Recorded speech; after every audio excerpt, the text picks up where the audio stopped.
the $5 billion food stamp cut that went into effect on November 1st, which affected over 49 million Americans and cut their food stamp benefits either partially or completely. And that's 49 million Americans, which is 14.5% of the entire American population, including 21 million children.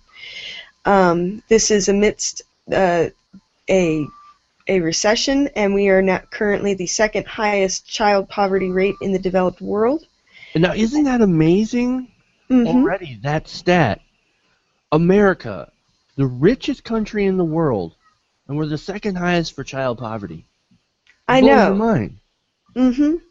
Absolutely. And this kind of ties into another story I'm going to get into later. But yeah, we're cutting food stamps during a time of a recession, and at currently when, you know, there are 21 million children out there whose food stamps are being cut, who have been cut, and food banks are struggling to keep up. I mean, that's one aspect of the story that's just, they immediately saw an insanely large increase in the number of people who needed their services at these food banks, but they can't keep up. There's not enough food to go around.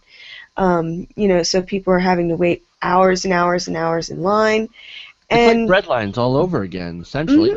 Yeah, and it's beginning to look more and more like the Great Depression, you know, and waiting in line for hours for soup and bread. It's coming down to that, and already, you know, there are almost 50 million people in this country who are food insecure, who have no idea where their next meal is coming from. I want to make a quick point. It's more of a depression for us, but it's not a depression for the top 1% and the 0.1%.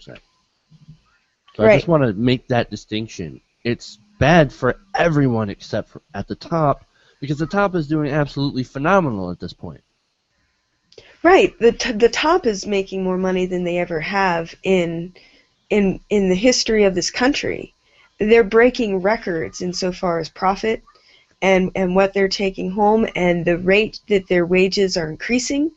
So you want to talk about wealth redistribution? There's an example right there. It's gone from, of course, the everyone else at the bottom, with 50 million people who are food insecure, and you've got the richest at the top that are pulling in more and more record profits. So you want to see an example of wealth redistribution in action, just look at that, and that's the best example you'll ever see. Again, 49 million Americans, 14% of the American population, that's 1 in 7 Americans. 1 in 7 Americans, their food stamps have been cut or eliminated. There was a story that I read recently about a single mother who now is down to $16 a month in food stamps. And she's got 4 children. Mm-hmm. And now I read that story, and it broke my heart, because, and it's not just because of the cuts that broke my heart. I'm reading that, and the children they're staying so positive. They're doing their best to chip in and to do whatever they can to make the food budget stretch. You know, and those kids, I mean, they didn't ask to be in that position, but there they are, and they're taking it in stride. They're going, you know what, we can do this. It's going to be tough, but we can do this, and we're going to do everything we can. And it just makes me think that, why are we punishing these kids with these cuts? I know, and it's so hard, and children shouldn't have to worry about whether or not they're going to be able to get not just a meal, but a nutritious, healthy meal. Not only are these people unable to eat, but the food that they do get to eat is crap, and the only thing that they can afford is processed crap, and you know, they're not getting proper nutrition, and that just leads to more health problems, which leads to a higher, you know, cost for health care in this country. So it's an endless cycle, and it's not necessary. We should know now. People should know now. It should be common knowledge that food stamps do not add to the deficit or take away from our country's budget. What we spend in food stamps comes back to us in economic stimulation. You know, there was that study, for every dollar spent on food stamps results in approximately $1.70 in economic stimulation. And that's from, of course, Moody's, which is a financial institution that studies these types of things. So that's important to point out where we get that information, in case some people don't believe it. Of course, some people still won't believe it, despite attribution.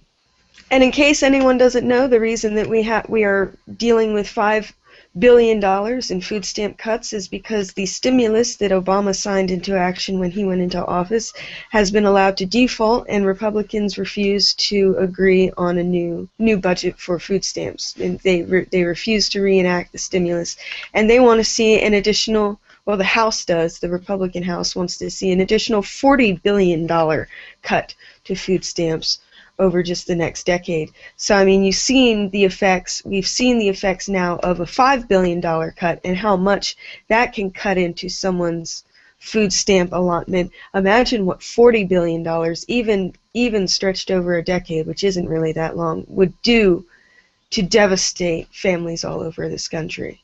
For an example, that household of four, according to the Center of Budget Policy and Priorities, that family of four that we were talking about, if they were still getting benefits, they would lose $36 in monthly benefits. Now, that doesn't seem like it'd be much, but you can get a lot of meals out of $36.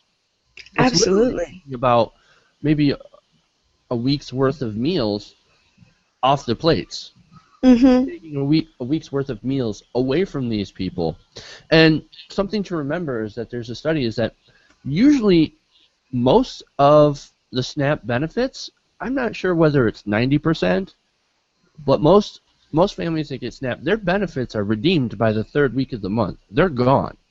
There are no more benefits. So they're still surviving a week without any sort of food stamp benefits. So right, most of them are still forking out cash for that last week of the month where they don't have anything left. And again, we repeat on the show all the time. Most of the people who get food stamps are either working, are disabled, are elderly, or are children. And there's that argument too that conservatives that are making these cuts will make, and they'll make the argument that, well, under President Obama, food stamps have blown up. There's so many people on food stamps now. But you have to remember, we also had a giant recession in 2008 that we have not recovered from. Wall Street has recovered. The top 1% has recovered. Maybe even the top 20% has recovered. But everyone else has not recovered. We have lost ground. We have lost wages. Median wages have shrunk. We are now making less in real dollars than we were back in the 1960s.